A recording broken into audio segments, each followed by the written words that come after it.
ব্যবসা বাণিজ্য বিশ্লেষণ নিয়ে ডিবিসি নিউজের নিয়মিত আয়োজন ইসলামী ব্যাংক তালিখাতায় স্বাগত জানাচ্ছি। সাথে আছি জ্যোতি সরওয়ার।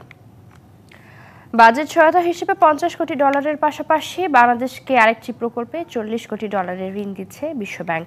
বাজেট সহায়তায় এই ঋণ বাংলাদেশের রাজস্ব ও আর্থিক খাতে নীতি আরও শক্তিশালী করার কর্মসূচি এগিয়ে নিতে ব্যয় হবে। অপরদিকে চলতি মাসে প্রথম 23 দিনে দেশে এসেছে 205 কোটি মার্কিন ডলার রেমিটেন্স হিসেবে প্রতিদিন গড়ে দেশে এসেছে 8 কোটি 91 লাখ ডলার রেমিটেন্স। এসব কিছু নিয়ে কথা বলার জন্য আমাদের আজকের তালিকাতে আলোচনার বিষয় ঠিক করেছি ঋণ রেমিটেন্সে কি উপকার অর্থনীতিতে।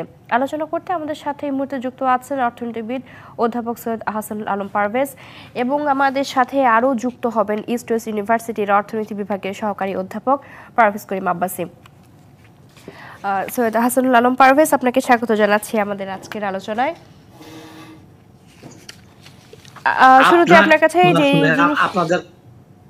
আপনার মাধ্যমে আপনার কোটি দর্শককে সালাম, শুভেচ্ছা। জি, ধন্যবাদ।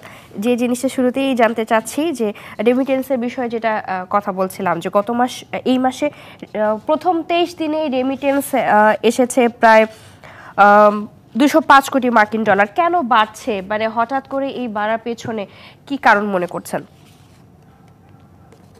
দেখেন, বাড়ার পেছনে অজ্ঞাত কারণ থাকতে পারে, কিন্তু জ্ঞাত কারণগুলো আমি জানাই। একটি অজ্ঞাত কারণ আমি পরে বলব।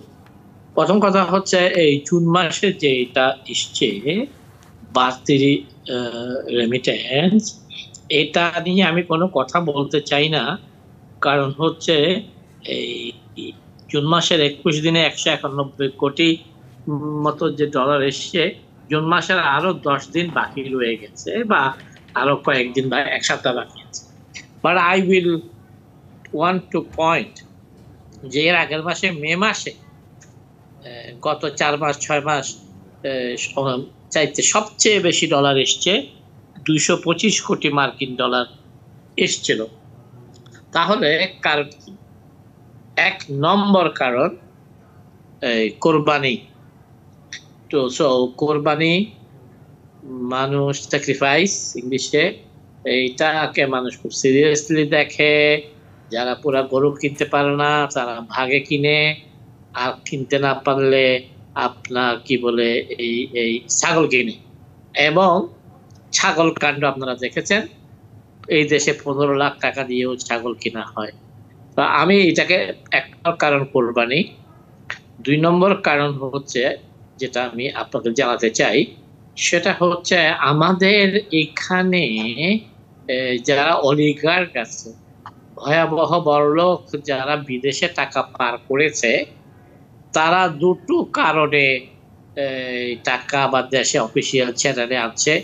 একটা হচ্ছে তাদের দেশপ্রেম, তারা চুরি করেছে, তারা মানি লন্ডারিং করেছে, দেশের বাইরে টাকা নিয়ে গেছে, আজকে দেশের ফরেন এক্সচেঞ্জ রিজার্ভ বিপজ্জনক জায়গায়। তাদের তো কোনো না কোনো পর্যায়ে দেশপ্রেম জাগতেই পারে, তো তাই অফিসিয়াল চ্যানেলে তারাও ডলার পাঠাচ্ছে। আর তৃতীয় নম্বর হচ্ছে ভয় ভীতির কারণে। আপনার মাধ্যমে আমি দেশের মানুষকে জানাতে চাই, যারা চুরি করেছে তারা জেনে গেছে যে এই দেশ থেকে মানি লন্ডারিং করে বিপজ্জনক দেশগুলোতে, বিপজ্জনক দেশ বলতে আমি সুইজারল্যান্ডকে বুঝাই, ইংল্যান্ডকে বুঝাই, জার্মান, আপনার এই ধরনের দেশ যারা যারা ইন্টারন্যাশনাল মনিটারি সিস্টেমের মধ্যে আছে, ওইখানে যারা টাকা নিয়ে গেছে, ওই টাকা তাদের সরিয়ে ফেলতে হবে। তারা সেটা ব্রিটিশ ভার্জিন আইল্যান্ডে সরাচ্ছে, ডোমিনিকো রিপাবলিকে সরাচ্ছে, বিভিন্ন দেশে সরাচ্ছে। তো ওই সরাসরির মধ্যেও কিছু প্রভাব আমাদের দেশে এসছে, এবং আমি এটার জন্য আলহামদুলিল্লাহ বলছি যে আমাদের ফরেন এক্সচেঞ্জ একটু উলম্ফন হবে। আমরা আগামী কয়েক মাস আমাদের ইম্পোর্ট বিল পে করতে পারবো। আমি আপনাকে বেশ কি বলবো, হাস্যরস মিলিয়ে আপনাদের দর্শকদের বুঝতে সুবিধার জন্য পুরো বিষয়টাই খুলে বলেছি। জি, ধন্যবাদ। আমাদের সাথে যুক্ত হয়ে গিয়েছেন ব্যবসা বাণিজ্য বিশ্লেষণ নিয়ে ডিবিসি নিউজের নিয়মিত আয়োজন ইসলামী ব্যাংক টালিখাতায়। আজ আমরা আলোচনা করছি ঋণ রেমিটেন্সে কি উপকার অর্থনীতিতে। আলোচনা করতে আমাদের সাথে দুজন অতিথি যুক্ত আছেন।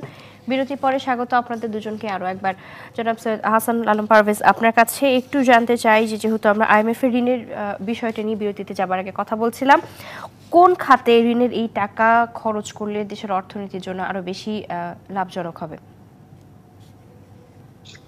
কোন খাতে খরচ করলে দেশের অর্থনীতির জন্য লাভজনক হবে না। আইএমএফ এর 7 কিস্তিতে টাকা আসবে মনে হয়। এই কিস্তিটা যে সামথিং মোর দেন জাস্ট $1 বিলিয়ন। তো জাস্ট $1 বিলিয়ন, এটা সমুদ্রের কোষপথ। তাই এইটা নিয়ে আমি কোনো কমেন্টস করলাম না। ওয়ার্ল্ড ব্যাংক দিয়েছে আরো কম।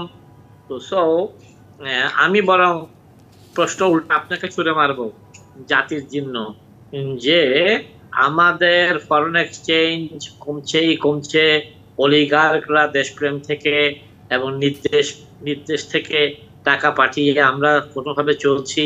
আমরা জোড়া তালে দিয়ে চলবো এবং বেশ কিছুদিন চলতে পারবো। বাট দেশকে স্বাধীনভাবে একটা উন্নয়নশীল দেশ হিসাবে দেশের অর্থনীতিকে উড়াতে চাইলে আমাদের চায়না থেকে, সেটা 2 বিলিয়ন বলেন, 4, 5, 7 বিলিয়ন বলেন, চায়নার লোন না আসলে দেশের অর্থনীতিকে একটা ব্যালেন্সে, গুড ব্যালেন্স এবং উন্নয়ন কর্মকাণ্ডগুলোকে চলমান রাখা, ডেট সার্ভিসিং মানে ঋণ শোধ করা, এটা সম্ভব না।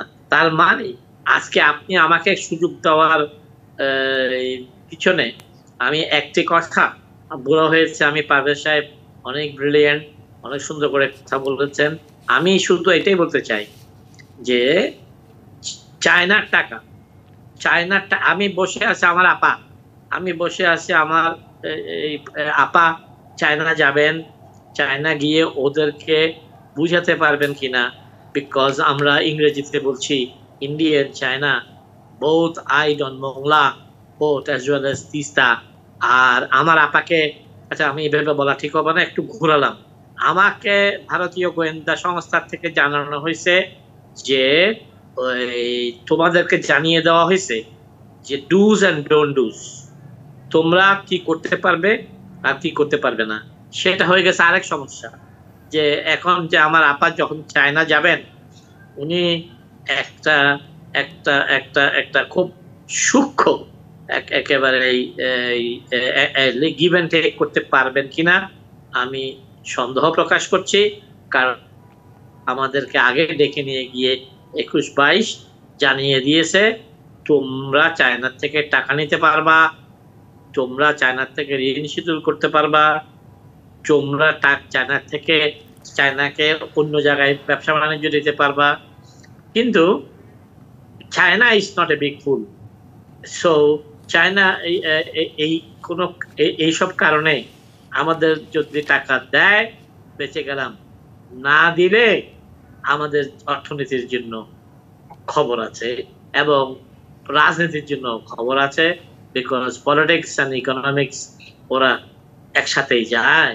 এবং আরেকটা দিক তো তুললামই না, যে ওই যে আমি বেড়াতে গেলাম টেকনাফ, গুলির শব্দে আবার ফিরে আসলাম আপনার কক্সবাজারে, তারপরে আপনার ওই বান্দরবনের দিকে যেতেই দিল না আমার জেনারেল বন্ধুরা, বললে যে তুমি দেশের সম্পদ, বান্দরবনের দিকে যাবা না।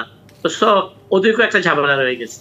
তো আমি ওদিকে গেলাম না, কিন্তু অপ্রাসঙ্গিক ভাবে কিছু কথা বললাম যে I wanted to make my countrymen aware about the exact footing where we are standing in terms of forex, in terms of trilateral relationship between India, China and Bangladesh and also Burma.